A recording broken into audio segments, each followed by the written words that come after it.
בואו איתי להכין סליים. טוב, בואו נתחיל, let's go. טוב, צריך לשפוך שם דבק. טוב, אני אעשה סליים בקטנה, כי לא ממש הרבה. אחרי זה מי שרוצה יכול לשים צבע, אז אני שמה נצנצים. חכו דקה. נבחר סגול, שזה צבע, ונרפף. חכו.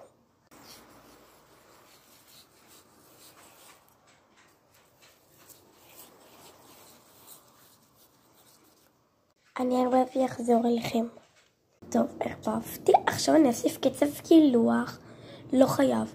מי שרוצה פלאפי שיוסיף, מי שלא, אז לא. את פשוט... זה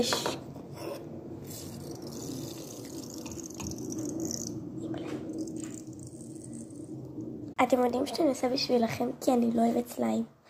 בכלל, זה מלא. הקצב, באמת אני עושה בשבילכם, לא בשבילי.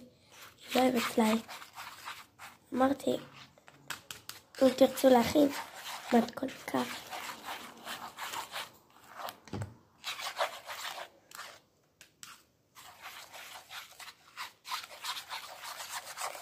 כבר נהיה.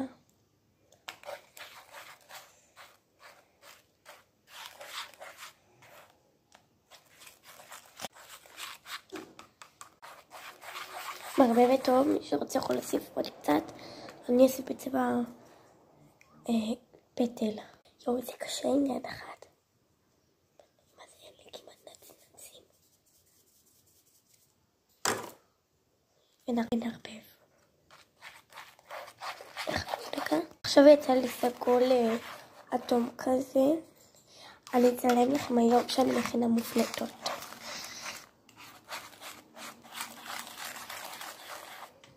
לוקחים כוס, לוקחים בורקס, ופשוט שמים טיפונת. אוקיי, שמתי יותר מדי. ככה שיהיה, כאילו אם אתם רוצים עוד שיהיה. שמה קצת מים חמים לבורקס. כמות קטנה. כאילו, כי אני לא מכינה ממש הרבה סליים. אז הנה. פשוט להתחיל לשים קצת. שמתי קצת יותר מדי, חבר. כשזה יהיה מוכן אני אגיד לכם. טוב, שמתי קצת יותר מדי, אבל זה אמר לי לעבור לתהליך ידיים. תנו לייק לסרטונים אהבתם, ותודה שצפיתם.